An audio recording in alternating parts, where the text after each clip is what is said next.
आपल्याकडच्या गावरान गाई आता कमी झाल्या, आपल्याकडे जर्श्या जास्त आहेत. पण ऐका, मी कायम सांगत असतो, लहान मुलांना जर द्यायचं असेल तर फक्त गावरान गाईचंच दूध द्या. जर्शीचं दूध हे लहान मुलांसाठी विष आहे आणि म्हशीच्या दुधाने बुद्धी जड होते.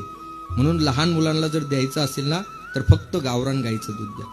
गावरान गाईचं दूध हे त्याच्यासाठी अमृत आहे, अमृत आहे. आणि म्हणून एक तरी गाय आपल्या दारात असली पाहिजे, गावरान गाय एक तरी आपल्या दारात असली पाहिजे.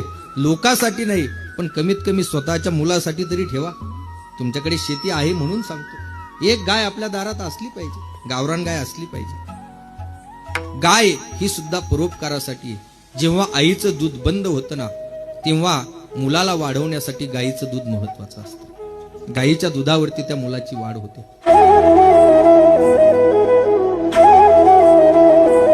आपल्याकडच्या गावरान गाई आता कमी झाल्या, आपल्याकडे जर्श्या जास्त आहेत. पण ऐका, मी कायम सांगत असतो, लहान मुलांना जर द्यायचं असेल तर फक्त गावरान गाईचंच दूध द्या. जर्शीचं दूध हे लहान मुलांसाठी विष आहे आणि म्हशीच्या दुधाने बुद्धी जड होते. म्हणून लहान मुलांना जर द्यायचं असेल ना तर फक्त गावरान गाईचं दूध द्या.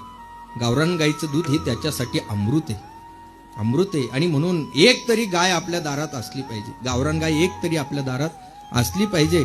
लोकांसाठी नाही, पण कमीत कमी स्वतःच्या मुलासाठी तरी ठेवा. तुमच्याकडे शेती आहे म्हणून सांगतो, एक गाय आपल्या दारात असली पाहिजे, गावरान गाय असली पाहिजे. गाय ही सुद्धा परोपकारासाठी.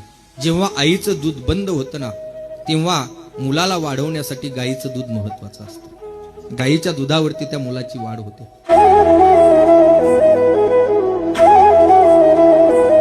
आपल्याकडच्या गावरान गाई आता कमी झाल्या, आपल्याकडे जर्श्या जास्त आहेत. पण ऐका, मी कायम सांगत असतो,